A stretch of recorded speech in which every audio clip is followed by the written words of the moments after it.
Estamos hoxe facendo estas ocupacións nos edificios da Xunta de Galicia para denunciar o último plan aprobado polo Goberno galego de forma absolutamente oscurantista, mudando unha instrucción a través da cal pretende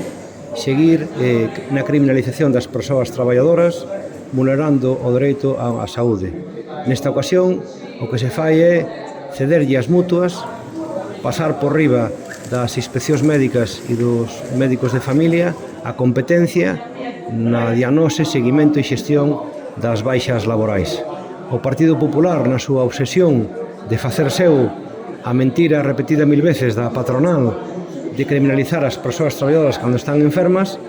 leva adiante dunha forma absolutamente grave e ilegal unha medida que pretende que as mutuas xa coñecidas polo seu papel de abuso permanente contra a saúde das persoas traballadoras pasen a ter as competencias absolutas no control e seguimento da saúde.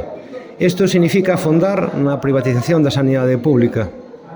Isto significa que a situación crítica de avellentamento da poboación, de precariedade laboral, de listas de agarda intermináveis que provocan que a debida atención sanitaria e de saúde das persoas traballadoras, en vez de ser resolto, sexa enfrontado desde a Xunta de Galicia a través dun plan que o que pretende ceder ás mutuas todas as competencias. Desde a CIGA estamos facendo esta acción e desde que o Goberno galego e o presidente da Xunta anunciou as medidas contra o asentismo, xa vimos denunciando que o asentismo é síntoma, non é causa, e que o enfermar non é un delito e que a saúde é un dereito.